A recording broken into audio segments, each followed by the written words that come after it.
The Kingdom of Kandaren, home to many mysterious land sites, such as the Underground Pass and Eagle's Peak. But one of them stands out. One of them is not like the others. That's right, Sinclair's mansion. Not only is it the site of a recent inexplainable murder mystery, it's the site of really tasty potatoes. I'm here at the Kandaren Department of Journalism to explain exactly what unfolded while I was solving that murder mystery. Detective Kadai, I'm glad you found my office. Well, to be fair, it wasn't hard to find. The entire building is your office. Take a seat.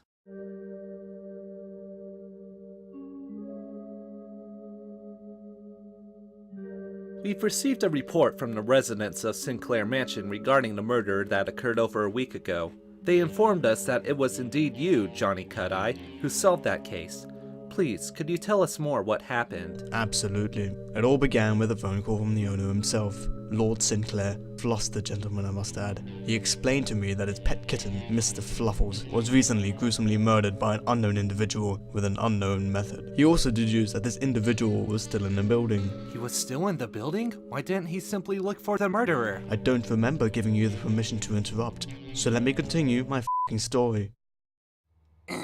Lord Sinclair is scared of the dark. He simply cannot go upstairs. It is such an honor to be talking to the one and only Johnny Cut-Eye. Please, you've got to help me. I believe the murderer used a bronze dagger to kill Mr. Fluffles, judging by the scar on his belly, then fled upstairs the moment I arrived home from work. Your job is to go upstairs, search for him, or any evidence of the murder. Don't worry, I got this. I went upstairs with low expectations. The worst I'd encounter would be a mentally unstable kitten murderer after all. The first thing I noticed was a bloody dagger. Bingo! It's a perfect match with the bronze dagger Sinclair described. The dagger must have been dropped before the murderer went into hiding. There's no other solution. I opened the first door on my right, entered, and couldn't believe my luck. Why? What did you see? I was going to get to that before you interrupted me.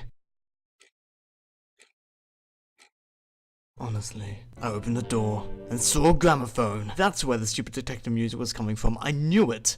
Oh. Before leaving, I made a few more observations.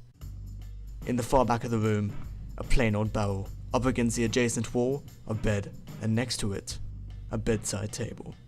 The barrel would have been an obvious choice for a hiding spot, but what kind of detective would I be if I took the easy route? A good one? Quiet peasant. I exited the room, went downstairs, and made myself a cup of coffee. It's hard to find that kind of stuff where I live. Before being able to finish my drink, I was rudely interrupted by a gentleman dressed from head to toe in black. "You look like a ninja," I said.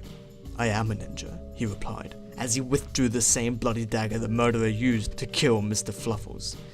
Nothing could have been more obvious. The guy standing right in front of me was the murderer. Fascinating. What happened next? I shot him in the face. I knew he was in the barrel. Okay, but then what happened? I became a legend, that's what. Now if you excuse me, I have some important things to deal with, and you kinda suck. Next time you need a case solved, don't hesitate to ask yours truly.